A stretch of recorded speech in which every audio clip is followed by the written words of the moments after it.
আমি আজকে একটা গল্প বলবো ইনশাআল্লাহ, ঠিক আছে? আজকে আমি শুধু চুজ করছি একটা গল্প, সেটা হলো নবী মুসা আলাইহিস সালাম এবং খিদর আলাইহিস সালামের গল্পটা। এটা দিয়ে শুরু করছি। কোরআনেও আছে, সূরা কাহফেও আছে এবং সহিহ বুখারীর মধ্যেও আসছে। গল্পটা আমি আগে শর্ট করে বলছি। একদিন নবী মুসা আলাইহিস সালাম, যিনি বনু ইসরাইলের নবী, আপনারা জানেন তিনি অনেক সম্ভ্রান্ত নবী, বনু ইসরাইলের নবী। তিনি বনু ইসরাইলের সামনে ভাষণ দিচ্ছিলেন, খুতবা শুনে জনগণের মধ্যে একজন বললেন যে বাহ, আপনি তো খুব চমৎকার খুতবা দিলেন, মনে হচ্ছে আপনি পৃথিবীর সবচেয়ে জ্ঞানী মানুষ। মুসা আলাইহিস সালাম বললেন, হ্যাঁ আমি পৃথিবীর সবচেয়ে জ্ঞানী মানুষ। কি বললেন? হ্যাঁ আমি পৃথিবীর সবচেয়ে জ্ঞানী মানুষ। তিনি বলতে ভুলে গেলেন যে আল্লাহ সবচেয়ে ভালো জানেন কে পৃথিবীর সবচেয়ে জ্ঞানী মানুষ। সূরা কাহফ নাজিলের একটা ঘটনা আছে, আপনাদেরকে বলিনি। সেটা হলো, কিছু মানুষ এসেছিল রাসূলের কাছে, আমাদের নবীর কাছে, এসে বলেছিল, তুমি যদি সত্য নবী হয়ে থাকো তাহলে বলো দেখি জুলকারনাইন বাদশার কি হয়েছিল। হে মুহাম্মদ, তুমি যদি সত্য নবী হয়ে থাকো তাহলে বলো দেখি আসহাবুল কাহাফের কি হয়েছিল। হে মুহাম্মদ, তুমি সত্য নবী হয়ে থাকলে বলো দেখি রূহ কাকে বলে। 3টা প্রশ্ন করেছিল। জুলকারনাইন বাদশার কি হয়েছিল, আসহাবুল কাহাফের কি হয়েছিল, আর রূহ আত্মা কাকে বলে। আমাদের নবী মুহাম্মদ সাল্লাল্লাহু আলাইহি ওয়াসাল্লাম বলেছিলেন, আগামীকালকে এসো আমি বলে দিব। কি বলেছিলেন? আগামীকালকে এসো আমি বলে দিব। ওহি আসা বন্ধ হয়ে গেল। 3 মাস 4 মাস 6 মাস কোনো ওহি আসে না। আমাদের নবী মুহাম্মদ সাল্লাল্লাহু আলাইহি ওয়াসাল্লাম একটা শব্দ বলতে ভুলে গিয়েছিলেন, একটা, সেটা হলো ইনশাআল্লাহ। এরপরে এই সূরার প্রথম যে আয়াতটা নাজিল হয়, ওয়ালা তাকুলান্না লিশাইইন, হে নবী 23 এবং 24 নম্বর আয়াত, কখনো বলবেন না, কখনো কোনো কিছু বলবেন না, ইন্নী ফাইলুন যালিকা গাদান, আমি আগামীকাল কিছু করব, ইল্লা ইনশাআল্লাহ, ইনশাআল্লাহ বলা ব্যতীত। এটা প্রথমে নাজিল হলো, তারপরে এই প্রশ্ন 3টার উত্তর আল্লাহ পাক জানিয়ে দিলেন, তার আগে জানিয়ে দেননি। ঠিক একইভাবে মুসা আলাইহিস সালাম একটা ভুল করে বসলেন। তিনি বললেন, আমি পৃথিবীর সবচেয়ে জ্ঞানী মানুষ। আল্লাহ রাব্বুল আলামিন নবীদের ছোট ছোট ভুল ধরে ফেলেন, আল্লাহ পাক ধরে ফেলে বললেন, না মুসা, তুমি পৃথিবীর সবচেয়ে জ্ঞানী মানুষ নও, তুমি পৃথিবীর সবচেয়ে জ্ঞানী মানুষ নও। আমার একজন বান্দা আছে যাকে তুমি পাবে 2 সাগরের মিলনস্থলে, আমার সেই বান্দা তোমার চেয়ে অনেক বেশি জ্ঞানী। মুসা আলাইহিস সালাম এটা শোনা মাত্রই ওই বান্দার সাথে দেখা করার জন্য উদ্গ্রীব হয়ে উঠলেন। তিনি আল্লাহকে বললেন, আমি তার সাথে দেখা করতে চাই। আল্লাহ পাক বললেন, তুমি একটা ঝুড়ি নাও, এই ঝুড়ির মধ্যে কিছু মাছ নিবে, মৃত মাছ, এবং সাথে একজন সহযোগী নাও, নিয়ে সফর করো। যখন ওই 2 সাগরের মিলনস্থল পেয়ে যাবে, ওই জায়গায় দেখবে যে আমার সেই বান্দা বসে আছে। মুসা আলাইহিস সালাম সফর করলেন, তার সাথে একজন যুবককে নিলেন, যুবকের নাম হচ্ছে ইউশা বিন নুন।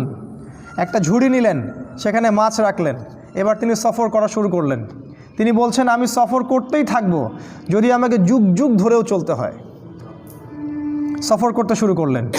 একটা পর্যায়ে সফর করতে করতে করতে করতে 2 সাগরের মিলনস্থল তিনি পেয়ে গেলেন। সেখানে তারা রেস্ট করলেন, বিশ্রাম নিলেন। এই বিশ্রাম নেওয়ার সময় এই যে মৃত মাছগুলো ছিল জীবিত হয়ে সমুদ্রে বা নদীতে চলে গেল। কিন্তু ইউশা বিন নুন এই ঘটনাটা দেখলেন, দেখে মুসা আলাইহিস সালামকে বলতে ভুলে গেলেন। শয়তান আমাদেরকে অনেক সময় আল্লাহর পথ থেকে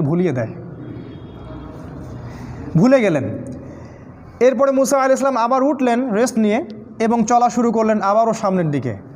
এবার চলতে চলতে উনি খুব ক্লান্ত হয়ে পড়লেন। এতক্ষণ পর্যন্ত কিন্তু তিনি ক্লান্ত বোধ করছিলেন না। মাছটা যেই সমুদ্রের নদীতে চলে গেল, এবার তিনি অন্য পথ যাচ্ছেন, ভুল পথে, এবং ক্লান্ত হয়ে যাচ্ছেন। তার মানে জীবনে চলার পথে আপনার পথ যদি ভুল হয়, আপনি খুব সহজে ক্লান্ত হয়ে যাবেন। আর আপনার পথ যদি হয় আল্লাহ এবং তার রাসূলের পথে, আপনি সহজে ক্লান্ত হবেন না। আপনার ভিতরে সবসময় চিরযৌবন কাজ করবে। যাই হোক, তিনি ক্লান্ত হয়ে গেলেন এবং ইউশা বিন নুনকে বললেন, নাস্তা নিয়ে আসো, মাছগুলোকে নিয়ে আসো, আমি খুব ক্ষুধার্ত। তখন ইউশা বিন নুনের খেয়াল হলো যে মাছ তো চলে গেছে নদীতে। তিনি বললেন, মাছ তো চলে গেছে নদীতে, আমি তো আপনাকে বলতে ভুলে গিয়েছিলাম। তখন বললেন মুসা আলাইহিস সালাম, তুমি এটা কি করেছো? ওইটাই তো সেই জায়গা, যে জায়গার সন্ধান আমরা করছিলাম। তারা আবার ফেরত আসলেন, এসে দেখলেন দুই সাগরের মিলনস্থলে একটা সাখরা বলে আরবিকে একটা পাথর বা রক, শিলাখণ্ড, এর উপরে একজন ব্যক্তি বসে আছেন। মুসা আলাইহিস সালাম তাকে সালাম দিলেন, বললেন আসসালামু আলাইকুম। খিদির আলাইহিস সালাম বললেন ওয়া আলাইকাস সালাম। এই জনমানব শূন্য জায়গায় কে সালাম দিচ্ছে? তখন মুসা আলাইহিস সালাম বললেন আমি মুসা। খিদির আলাইহিস সালাম বললেন কোন মুসা? বনি ইসরাইলের মুসা। কোন মুসা? বনি ইসরাইলের মুসা। তার মানে খিদির আলাইহিস সালাম বনু ইসরাইলের ব্যক্তি নন। খিদির আলাইহিস সালাম ইহুদি খ্রিস্টানদের কেউ নন, তিনি বনু ইসরাইলের মধ্যে কেউ নন। সালাম দেয়া হলো। মুসা আলাইহিস সালাম বললেন আমি কি আপনার সাথে এই শর্তে থাকতে পারি যে আল্লাহ পাক আপনাকে যে জ্ঞান শিক্ষা দিয়েছেন সেখান থেকে আপনি আমাকে কিছু শেখাবেন? ওস্তাদের সোহবত। এবার খিদির আলাইহিস সালাম বললেন, অ্যান্সারটার দিকে খেয়াল করেন, খিদির আলাইহিস সালাম বললেন ইন্নাকা লান তাস্তাতিআ মাইয়া সাবরা। মুসা তুমি আমার সাথে ধৈর্য ধরতে পারবে না। কি বললেন? মুসা তুমি আমার সাথে ধৈর্য ধরতে পারবে না। কারণ খিদির আলাইহিস সালাম শেষ পর্যন্ত জানেন যে কি হবে। গল্পের শেষে আমরা তাই দেখব, মুসা আলাইহিস সালাম ধৈর্য ধরতে পারেননি, কিন্তু মুসা আলাইহিস সালাম বললেন ইনশাআল্লাহ আমি ধৈর্য ধরব, আমাকে আপনি সাথে নেন, ইনশাআল্লাহ আমি ধৈর্য ধরব। খিদির আলাইহিস সালাম ইনশাআল্লাহকে সম্মান করলেন এবং মুসা আলাইহিস সালামকে সাথে নিলেন, কিন্তু বললেন তুমি আমার সাথে সফর করো, কিন্তু আমাকে কোনো প্রশ্ন করতে পারবে না, একটা প্রশ্নও করা যাবে না, আমি কি করব না করব কোনো বিষয়ে কোনো প্রশ্ন করা যাবে না। মুসা আলাইহিস সালাম বললেন ঠিক আছে। এবার তারা চলতে শুরু করলেন। এবার ঘটনা শুরু। চলতে চলতে চলতে চলতে একটা নদী আসে। এবার তারা নদী পার হবেন, কিন্তু কোনো টাকা পয়সা সাথে নাই। খিদির আলাইহিস সালামকে ওই মাঝিরা চিনত। সেই মাঝিরা তাকে বলল আপনি নৌকায় ওঠেন, টাকা পয়সা লাগবে না। খিদির আলাইহিস সালাম মুসা আলাইহিস সালামকে নিয়ে নৌকায় উঠলেন। এবার নৌকা চলতে শুরু করলো। নৌকার পাতা টানের উপর একটা পাখি এসে বসলো। এই পাখিটা ওই নদী থেকে একটু পানি খেয়ে চলে গেল। এই দৃশ্যটা দেখে খিদির আলাইহিস সালাম বললেন হে মুসা, এই যে পাখিটা যতটুকু পানি এই নদী থেকে খেয়ে চলে গেল, ওই অতটুকু পানি হচ্ছে তোমার আর আমার জ্ঞান। আর এই যে নদীর যত পানি দেখছো এগুলো হচ্ছে আল্লাহর জ্ঞান। আল্লাহর জ্ঞানের তুলনায় মানুষের জ্ঞান এতটুকু সামান্য, যতটুকু ওই যে পাখিটা যতটুকু পানি খেয়ে গেছে অতটুকু। যাই হোক, নৌকা চলতে থাকলো। এক পর্যায়ে একটা ঘটনা ঘটলো যে খিদির আলাইহিস সালাম একটা কুড়াল নিলেন। কুড়াল নিয়ে নৌকার যে পাতা টান নিচে একটা ফুটা করে দিলেন। এবার এই দৃশ্য দেখে মুসা আলাইহিস সালাম বললেন আপনি এটা কী করলেন? যারা বিনা পয়সায় আমাদেরকে সফর করালো, আমাদের উপকার করলো, ওই বেচারা গরিব মানুষের এই একমাত্র সহায় সম্বল নৌকাটা আপনি ফুটা করে দিলেন। আপনি তো লাকাদ জিতা শাইআন ইমরা, আপনি তো বিশাল একটা ভয়ঙ্কর কাজ করলেন, গুনার কাজ করলেন আপনি একটা। তখন খিদির আলাইহিস সালাম বললেন আলাম আকুল ইন্নাকা লান তাস্তাতিআ মাইয়া সাবরা। হে মুসা, আমি কি তোমাকে বলিনি তুমি আমার সাথে ধৈর্য ধরতে পারবে না? মুসা আলাইহিস সালাম বললেন আমাকে ক্ষমা করে দিন, আমি ভুলে গিয়েছিলাম, এরপরে ইনশাআল্লাহ আমি আর কোনো কোশ্চেন করব না। তারা আবার চলতে লাগলেন। চলতে চলতে চলতে চলতে একটা বাচ্চার সাক্ষাৎ হলো। বাচ্চা, ছোট বাচ্চা, গোলাম। কোরআন বলেছে গোলামান ফাকাতালাহ। খিদির আলাইহিস সালাম বাচ্চাটাকে হত্যা করলেন। এটা তো আরও ভয়ঙ্কর ব্যাপার। নৌকা ফুটা করা কোথায় আর বাচ্চা হত্যা করা কোথায়? আর মুসা আলাইহিস সালাম নিজেও কিন্তু মার্ডার কেসের আসামি। এটা কি জানেন? মুসা আলাইহিস সালাম কিন্তু একটা ব্যক্তিকে এক ঘুষি দিয়ে হত্যা করে ফেলছিলেন ভুলবশত। মুসা আলাইহিস সালাম এবার বললেন ইন্নাকা লাকাদ জিতা শাইআন নুকরা, আপনি মহা একটা অপরাধ করলেন, এটা আপনি নিরপরাধ একটা শিশুকে হত্যা করলেন। খিদির আলাইহিস সালাম বললেন আলাম আকুল লাকা ইন্নাকা লান তাস্তাতিআ মাইয়া সাবরা, আমি কি তোমাকে বলিনি হে মুসা তুমি আমার সাথে ধৈর্য ধরতে পারবে না? এবার মুসা আলাইহিস সালাম সর্বশেষ অজুহাত দিলেন, দিয়ে বললেন আমি যদি আর একটা কোশ্চেন করি তাহলে আমাকে আর সাথে নিয়েন না, এবার লাস্ট চান্স, আর একটাও কোশ্চেন করবো না ইনশাআল্লাহ। তারা আবার চলতে লাগলেন। চলতে চলতে একটা গ্রাম আসলো। সেই গ্রামের মানুষগুলো ছিল একটু আমাদের নিউ ইয়র্কের মানুষের মতো আর কি, অনেকটা আমাদের এখন ঢাকা শহরের মতো, মেহমানদারি করতে চায় না। মেহমান আসলে বিরক্ত হয়। তারা মেহমানদারি করতে চাইল না। তারা মুসা এবং খিদিরকে কোনো খাবারও দিল না, কোনো পানিও দিল না, সামান্যতম সৌজন্য বোধটুকু তারা দেখালো না। কিন্তু খিদির আলাইহিস সালাম দেখলেন ওই গ্রামের একটা বাড়ির দেয়াল ধসে পড়ে আছে, একটা দেয়াল পড়ে গেছে। খিদির আলাইহিস সালাম নিজে কষ্ট করে এই পুরো দেয়ালটা তৈরি করলেন। ইট পাথর যা যা লাগে তাই দিয়ে তিনি দেয়ালটা তৈরি করলেন। তৈরি করে আবার সেটাকে নতুন জায়গায় রিপ্লেস করলেন। এই দৃশ্যটা দেখে মুসা আলাইহিস সালাম বললেন, আপনি চাইলে তো কিছু পারিশ্রমিক নিতে পারতেন, এত কষ্ট করলেন, ওরা আমাদেরকে খাবারও দিল না, পানিও দিল না, আপনি ওদের কাজ করে দিলেন, একটু তো সামান্য নাস্তার টাকা নিতে পারতেন।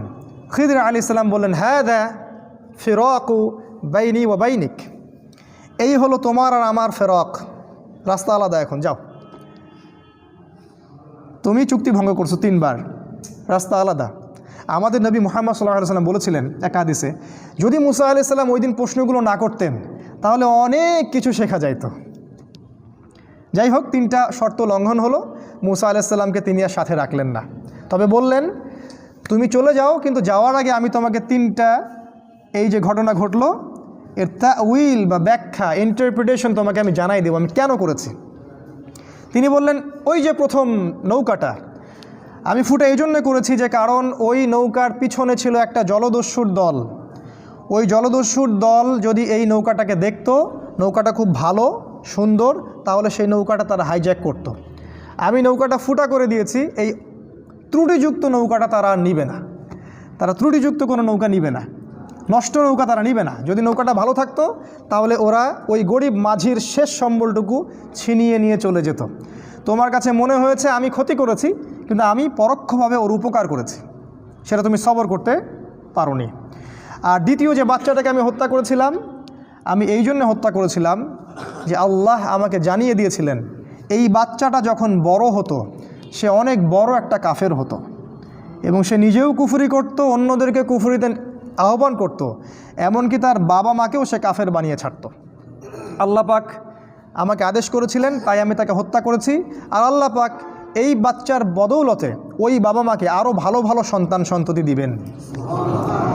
এই হলো দ্বিতীয় প্রশ্নের উত্তর। আর তৃতীয় প্রশ্নটা কি, ওই যে আমি দেয়ালটা নির্মাণ করলাম, তোমার কাছে মনে হলো যে আমি অযথাই পরিশ্রম করলাম, তো আল্লাহ আমাকে জানিয়ে দিয়েছিলেন যে ওই দেয়ালটার নিচে ওই বাড়ির 2টা এতিম বাচ্চার সম্পত্তি লুকানো আছে। ওই বাড়ির 2টা এতিম বাচ্চার সম্পত্তি ওই দেয়ালের নিচে লুকানো আছে, গুপ্তধন। আল্লাহ পাক চাইলেন আমি দেয়ালটা নির্মাণ করে দেই, ওই বাচ্চারা যখন বড় হবে তখন তারা এই সম্পত্তিটা পাবে। আর দেয়াল যদি নির্মাণ না করতাম তাহলে অন্যেরা ওর সম্পত্তি লুট করে নিয়ে যেত, তারা ভোগ করতে পারতো না। এই হলো 3টা ঘটনার তাউইল, যে ব্যাপারে তুমি সবর করতে পারোনি। খিদির আলাইহিস সালাম সম্পর্কে আল্লাহ পাক বলেছেন, আমি খিদিরকে 2টা গুণ দিয়েছিলাম, জাস্ট 2টা গুণ। এটা বলে শেষ করছি, খিদিরকে আমি 2টা গুণ দিয়েছিলাম, আমাদেরকে এই 2টা গুণ অর্জন করতে হবে। আল্লাহ পাক বলেছেন আমি তাকে আমার পক্ষ থেকে রহমত দিয়েছিলাম, মানে সে মানুষের প্রতি খুব দয়ালু ছিল। আর তিনি বলেছেন আল্লাহ পাক ওয়াল্লামনা মিন লাদুন্না ইলমা, আমি আল্লাহ আমার পক্ষ থেকে খিদিরকে জ্ঞান শিখিয়েছিলাম। তাই এই জামানায় খিদির আলাইহিস সালামের মতো হয়ে এই রাতের অন্ধকার দূর করে সোনালি সকাল আনতে হলে আমাদেরকে যেমন 2 চোখ দিয়ে দেখতে হবে, একই সাথে দয়ালু হতে হবে, এবং আল্লাহর পক্ষ থেকে যে জ্ঞানের উৎস, ওই উৎসের কাছে আপনাকে ফিরে আসতে হবে। ইনশাআল্লাহ তখনই দেখা যাবে আমরা শেষ জামানাকে ডিল করতে পারবো, খিদির আলাইহিস সালামের মতো হতে পারবো, যাকে আল্লাহ রাব্বুল আলামিন শেষ জামানার স্কলার রূপে তুলে ধরেছেন। আল্লাহ পাক আমাদের সবাইকে কোরআন এবং হাদিস অনুযায়ী আমল করার তৌফিক দান করুন। আল্লাহুম্মা আমিন।